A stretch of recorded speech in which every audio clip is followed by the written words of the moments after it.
Welcome to the morning call. Now, considering its 6 time zones, it just clocked 8th November in some states in the United States of America.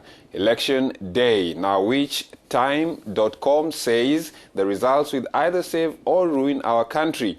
Americans will emerge from election day ascendant to the strong new leader who heeds their cries, or they will plunge into a dystopian future of hopelessness and violence. Now, this year's U.S. election, however, is a significant yet strange, as the Republican and Democrat candidates have been at the center of scandalous events that raised questions as to who is fit to be the 5th commander-in-chief of the United States. However, considering the blue and red states and the pattern from 2012 that put President Barack Obama back at the White House, results could either be too close to call without counting every vote, or else there will be legal battles over election procedures that may delay the results or force a recount. Take a look at this.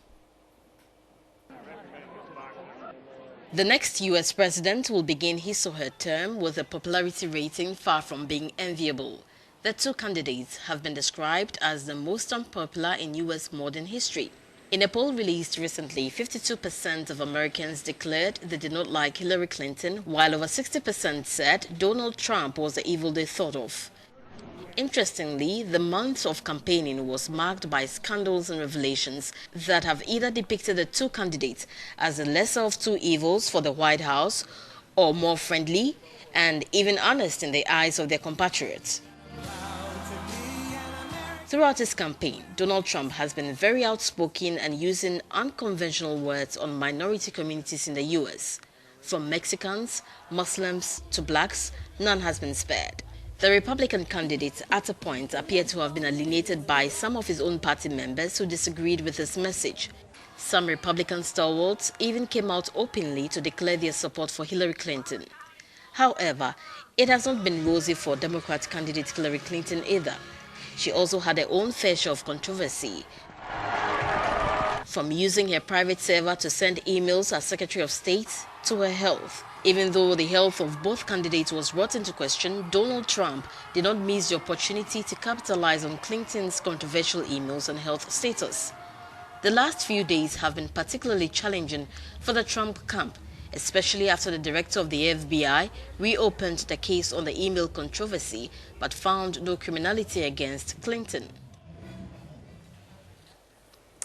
American elections are complex. It's the least we can say on one hand. It's difficult to determine the number of voters at the national level because it is up to the voters to register themselves as voters, and the registration process differs from one state to another. On the other hand, there's the famous early voting. Most American voters have had the opportunity to vote before the D-Day. I'm talking about more than 40 million voters, which is approximately 20% of the electorate. And then just a reminder, each state's winning slate of electors is expected to meet in person in state capitals to cast one ballot for president and one for vice president on December 19th. To better understand this, we head to Washington, where our correspondent Irene Herman-Hungbo is on standby. Irene, the D-Day is approaching, and for the two candidates, it's about a final push for votes before the election day. How have the final campaigns been held? Bonjour Anan, les deux candidats ont mis profit les dernières heures de la campagne. Donald Trump était en Floride, cet état clé et très précieux pour les deux candidats puisqu'il contient 29 grands électeurs et donc peut décider à lui seul de la présidentielle américaine qui se tient sur la base des grands électeurs. Well, the voting is expected to take place, and Donald Trump has really tried to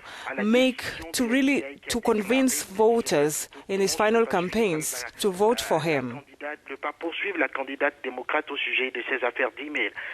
And he has continuously, as he has done before, he has continuously accused Hillary Clinton for the email scandals où il se trouve actuellement. Hillary Clinton déployait également ses énergies de son côté pour tenter de convaincre les indécis. La Pennsylvanie. Well, as for Hillary Clinton, who is a main rival to Donald Trump, she has also tried to convince voters in other parts of the country for votes. And joining him on during this last campaign is President Barack Obama and First Lady Michelle Obama.